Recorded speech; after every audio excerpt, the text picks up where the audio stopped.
Bismillahirrahmanirrahim. Önce Rabbimizin ismiyle başlamış olalım. Bu konudaki hassasiyetinizden dolayı özellikle medya grubunuza teşekkür ediyorum. Allah razı olsun diyorum. Tabii benim için özelde aslında şaşırtıcı bir durum değil. Çünkü biz bu ülkenin garipleriyiz. Bu ülkenin gurebasıyız. Bu ülkenin gerçekten mazlum insanlarıyız.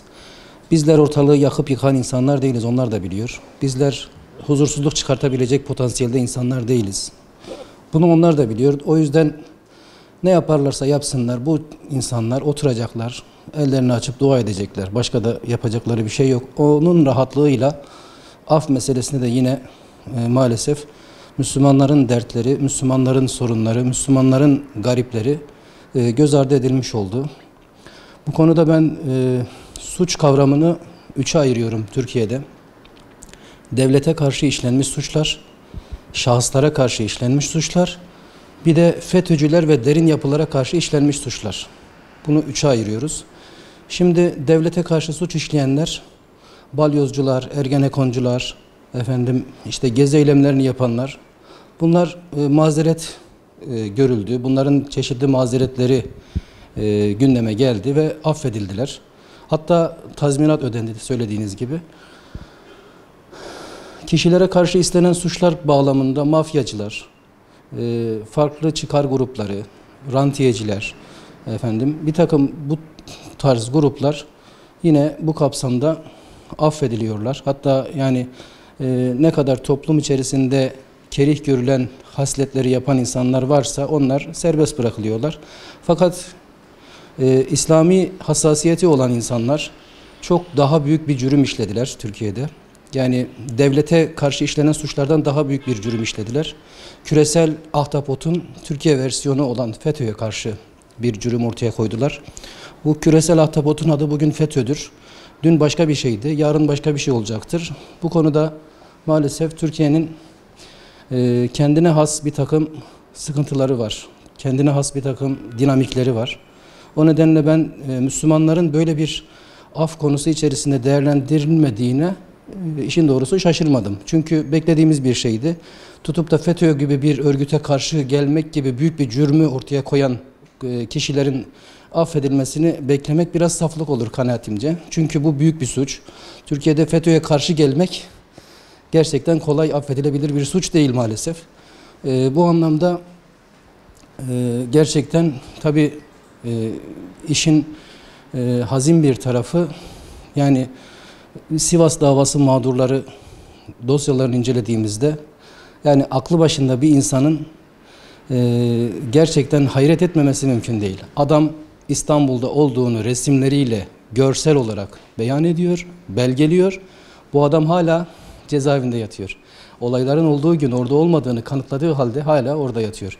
Fakat ben soruyorum, Başbağlar katliamında kim hangi cezayı aldı? Başbağlar katliamını yapan, oradaki Müslümanları katleden, evleri yakan o şebekenin, o terör örgütünün mensuplarına kaç yıl ceza verildi ve şu an nerede yatıyorlar? Bu sorularımızın maalesef cevabı yok. Çünkü orada katledilenler ne balyozculardı, ne ergenekonculardı, ne de FETÖ'cülerdi. Orada katledilenler bu vatanın öz evlatlarıydı. Öz yurdunda garip, öz vatanında parya olan insanlardı. Dolayısıyla onların katledenlerin, katillerinin herhangi bir ceza almasını beklemek de biraz acı bir durum ama maalesef beklediğimiz bir şey değil yani. Öte taraftan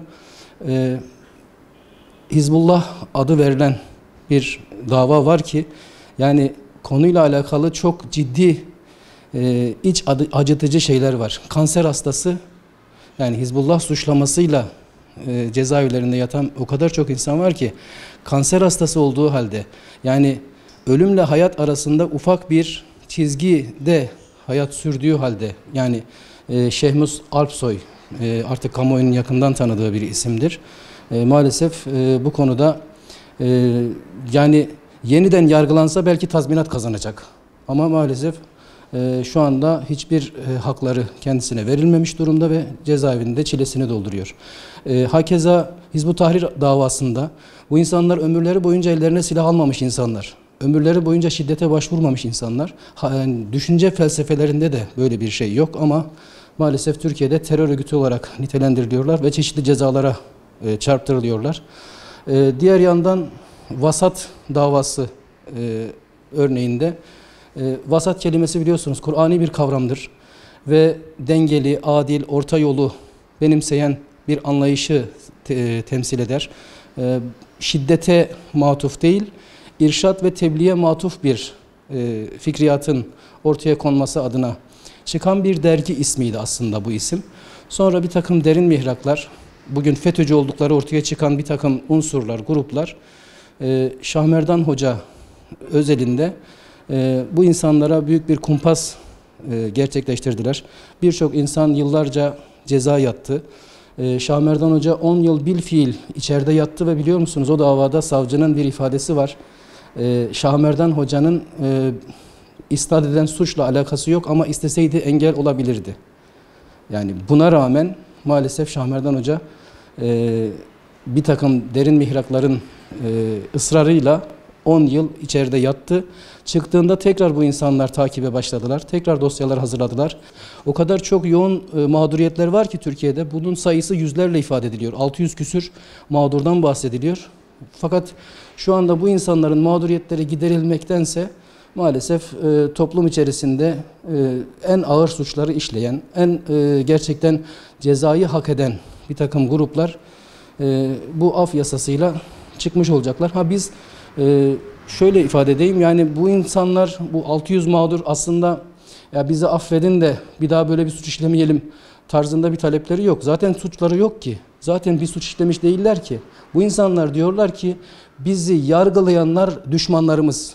Bizi yargılayanlar hukuk önünde bizi eşit görmediler. Hukuk önünde bizi adaletli bir muameleyle bizi yargılamadılar. Ve bu insanlar şu an bir kısmı cezaevinde, bir kısmı yurt dışında, firarda. Bu insanların yargılamalarını iptal edin. Talebimiz bu. Talepleri bu, daha doğrusu öyle ifade edeyim. Dolayısıyla bu bir hakkın iadesi talebidir. Yoksa af suçlu insanlar için gündeme gelen bir meseledir. Yani suçu olmayan bir insan için affın gündeme gelmesi dahi söz konusu olmaz. Yeniden yargılanma taleplerinin bu insanların karşılanması gerekiyor. Kamuoyu vicdanının rahatlaması için bu insanların gerçekten adil bir şekilde yargılanıp gerçek manada haklarının iade edilmesi gerekiyor. Medyamız da bu anlamda başarısız bir sınav veriyor.